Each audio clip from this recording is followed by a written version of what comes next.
Today's blog discusses capsulizing practicing so that you can focus on a particular motion that's needed in your overall playing in the repertoire. Now, for more beginning students or even students that are along the way, one thing I try to imbue is the rolling wrist motion forward. It helps you sculpt and shape various passages. Now, yesterday, one of my adult students who's learning the Sonatina in C major, the first movement of Latour, encountered a set of passages that actually showed a sequential pattern, how we took that and created a technical type of focus from within that phrase. And that's where you want to economize your practicing and work out a particular challenge. So the little place in this particular set of phrases that is sequential is the F, A, G, F, E, G, F, E, D. And then it's extended, the second phrase, to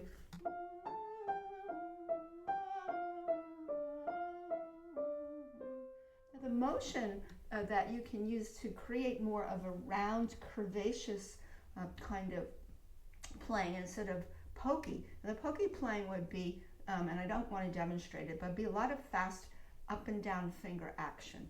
And that's what lots of students do, this up and down fast finger action, and all it does is make the music sound very verticalized, and it doesn't phrase it more in a horizontal, more pleasing way, especially if you have a legato line over these notes, which you do here. This purely legato. It does suggest a rolling motion, and here's the rolling motion. You start a little below the first F. Use this F, A, G, F, E, G, F, E, and the second phrase continuing D, F, E, D, C. And to get that roundness, you have to roll your wrist forward. But to roll your wrist forward, you have to start up at a point below the first note, or else there's nowhere to go forward. If you start here, you're going to end up, very compromised and awkward. You can't do anything if you're like that. So in slow motion, below, forward, below, forward, below. Now what I did with the student, I said, you know what?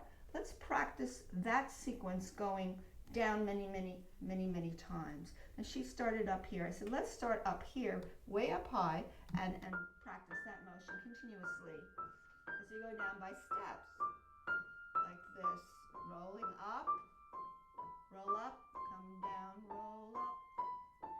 Now that's a good way to practice that motion because it's going to come about in other pieces and many different contexts. Or she could have started here.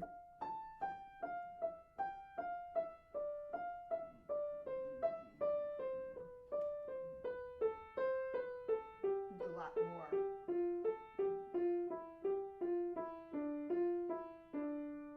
At the end, let's do a monkey swing out. So you taper your phrase, you taper like at a cadential point, a point of rest. Because music always has points of rest in the course of its playing out in a particular piece.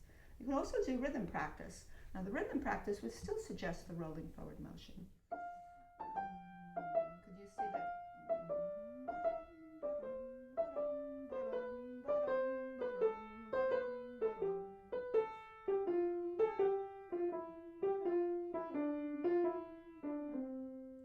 Now there are other alterations of this. Now what I also had her do is in the left hand do the same thing. She could do that same F, A, G, F, E, G, F, E, D, F, E, D, C, with the same reciprocal fingering.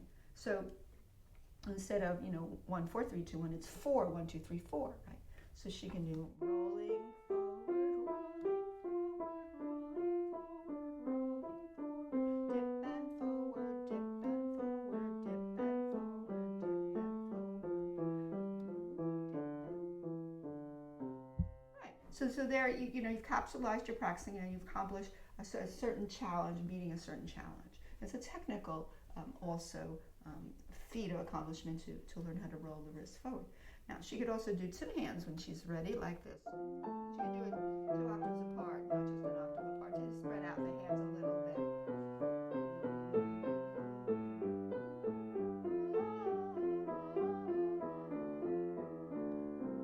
Let's make it interesting. I mean, after she does this a number of times, she could sort of play these in 6. So she could start a 6 down in the left hand, 1, 2, 3, 4, 5, 6 on A, and that would be the same fingering, but creating kind of a nice, pleasant consonant harmony like this.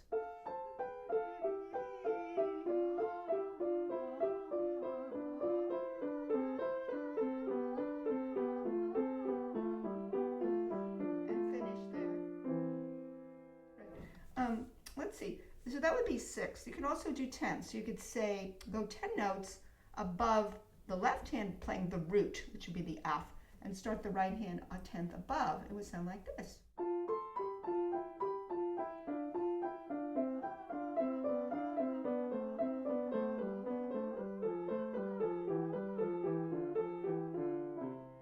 there's all kinds of things you could do to make it an interesting, instead of playing Czerny and Hannon and getting bogged down in that. Frankly, I don't use it. But this is extracting right from a piece of an issue.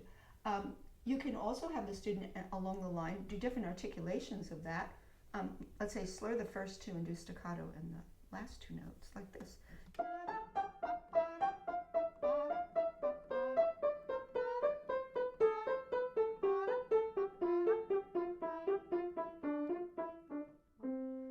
And in the 6th.